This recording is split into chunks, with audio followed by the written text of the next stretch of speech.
Hello दोस्तों, Shabnam study point में आपका स्वागत है। आज मैं लेके आई हूँ फिर से 10 नए क्वेश्चन के साथ जो हर प्रतियोगिता परीक्षा के लिए बहुत ही महत्वपूर्ण है। तो आइए शुरू करते हैं। एयर इंडिया एसेट होल्डिंग के CMD के रूप में किसे नियुक्त किया गया है? तो किसे नियुक्त किया गया है?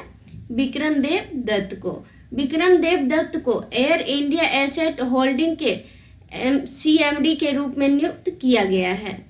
इसका स्टेप एक देखते हैं। मंत्रिमंडल की नियुक्ति समिति ने भारत सरकार के अतिरिक्त सचिव के पद और वेतन में 27 जनवरी 2022 से एयर इंडिया एसेट होल्डिंग के अध्यक्ष और प्रबंधक निर्देशक के रूप में विक्रमदेव दत्त की नियुक्ति को मंजूरी दी है। और एयर इंडिया एसेट होल्डिंग की स्थापना कब हुआ? 2019 में सरकार द्वारा एयर इंडिया समूह की ऋण और गैर प्रमुख संपत्ति रखने के लिए की गई थी। कब की गई थी? 2019 में। अगला क्वेश्चन देखते हैं। हुनर हाट का 40वां संस्करण कहाँ आयोजित हुआ? तो कहाँ पे आयोजित हुआ? मुंबई में। मुंबई में हुनर हाट का 40वां संस्करण आयोजित हुआ। इसका स्टेप एक देखते हैं। केंद्रीय मंत्री अनुराग ठाकुर हुनर हाट के 40वें संस्करण का उद्घाटन करेंगे और जो स्थानीय कलाकारों और शिल्पकारों को संरक्षित और बढ़ावा देने के लिए एक मंच है। और हुनर हाट प्रधानमंत्री नरेंद्र मोदी की स्थानीय के लिए आवाज और आत्मनिर्भर भारत की अपील को मजबूत कर रहा है और इन प्राप्तकर्ता में आधे से अधिक महिलाएं हैं। अगला क्वेश्चन देखते हैं।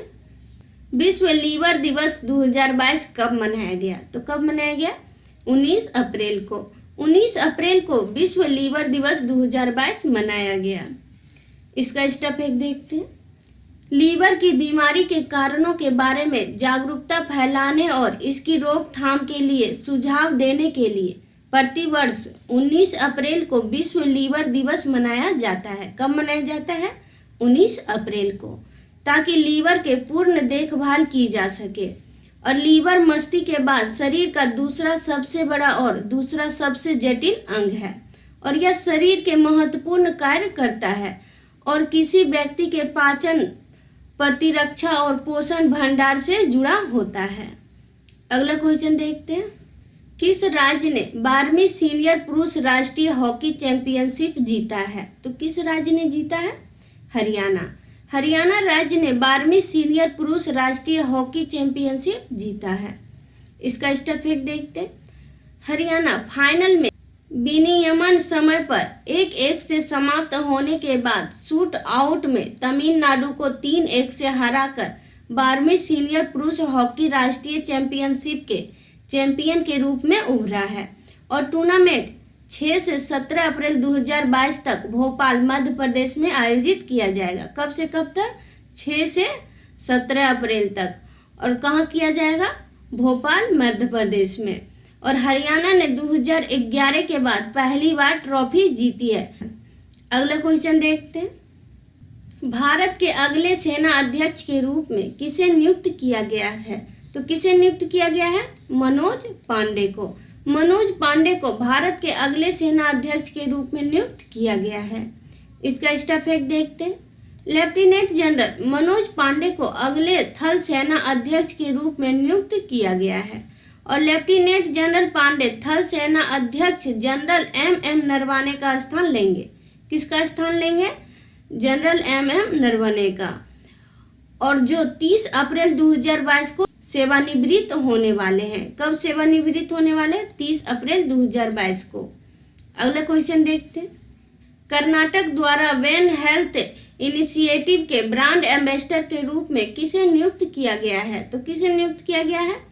रोबिन उथप्पा को। रोबिन उथप्पा को कर्नाटक द्वारा ब्रेन हेल्थ इनिशिएटिव के ब्रांड एम्बेसडर के रूप में नियुक्त किया गया है। इसका स्टेप एक देखते हैं। कर्नाटक राज्य सरकार ने नीति आयोग के साथ मिलकर जनवरी में Karnataka brain health initiative launch किया और भारतीय क्रिकेट रोबिन उथप्पा को हाल ही में कर्नाटक ब्रेन हेल्थ इनिशिएटिव के ब्रांड एम्बेसडर नियुक्त किया गया है। और कर्नाटक की राजधानी कहाँ? बेंगलुरु है। और इसका मुख्यमंत्री कौन है कर्नाटक के? बसवराज एस बोम्मई हैं। और कर्नाटक का राज्यपाल कौन है? थावरचंद गहलोत हैं। अगला क्वेश्चन देखते हैं। उत्तराखंड सरकार द्वारा पूर्व सैनिकों और युवाओं के लिए कौन सी योजना शुरू की जाएगी? तो कौन सी योजना शुरू की जाएगी? हिम प्रहरी। हिम प्रहरी योजना उत्तराखंड सरकार द्वारा पूर्व सैनिकों और युवाओं के लिए शुरू की जाएगी। इसका स्टेप फैक्ट देखते हैं। यह योजना खास तौर पर पूर्व सैनिकों और युवाओं के लिए है। किसके लिए है? पूर्व सैनिकों और युवाओं के लिए। और इसका उद्देश्य क्या है? राज्य से लोगों के पलायन को रोकना है। और यह योजना उन क्षेत्रों पर ध्यान केंद्रित करेगी जहां प्रवास तेजी से हो रहा है, ताकि लोग राज्य के भीतर रहे और बाहर न जाएं। और उत्तराखंड की राजधानियां कहाँ है? देहरादून शीतकालीन राजधानी है और गैरसैंण ग्रीष्मकालीन राजधानी है। और उत्तराखंड के मुख्यमंत्री कौन है? पुष्कर सिंह धामी है। और उत्तराखंड के राज्यपाल लेफ्टिनेंट जनरल गुरमीत सिंह है। अगला क्वेश्चन देखते हैं। किसने भारत के अंतरिक्ष डेब्रिस पर डेटा जारी किया है? तो किसने किया है? नासा ने। नासा ने भारत के अंतरिक्ष डेब्रिस पर डेटा जारी किया है। इसका स्टेप एक देखते हैं। पृथ्वी की कक्षा में कोई भी मानव निर्मित वस्तु जो अब किसी उपयोगी उद्देश्य की पूर्ति नहीं करती है, उसे अंतरिक्ष मलबा या आंतरिक कचरा कहा जाता है। और भारतीय अंतरिक्ष अनुसंधान संगठन भारत में सक्रिय मलबे को हटाने के लिए आवश्यक तकनीकी जांच कर रहा है। अगला क्वेश्चन देखते हैं। India pulse and grains association द्वारा इसके अध्यक्ष के रूप में किसे नियुक्त किया गया है? तो किसे नियुक्त किया गया है? विमल कोठारी को। विमल कोठारी को India pulse and grains association द्वारा इसके अध्यक्ष के रूप में नियुक्त किया गया है। इसका स्टेप एक देखते हैं। भारत के दलहन व्यापार और उद्योग के लिए शीर्ष निकाय India pulse and grains association ने तत्काल प्रभाव से विमल कोठारी को नया अध्यक्ष नियुक्त किया है। किसे किया है? विमल कोठारी को। और विमल कोठारी ने 2011 से IPGA के उपाध्यक्ष हैं, जब यह गठित हुआ था। कब गठित हुआ? 2011 में ही गठित हुआ।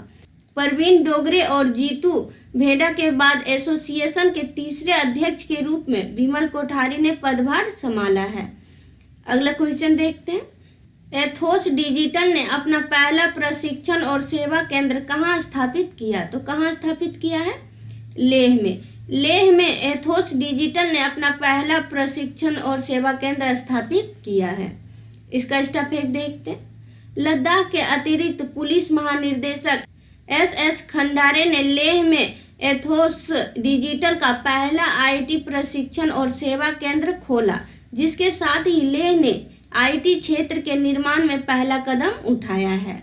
और सूचना और प्रसारण मंत्री कौन है? अनुराग ठाकुर हैं। लद्दाख के लिए अतिरिक्त पुलिस महानिर्देशक कौन है? SS खंडारे हैं।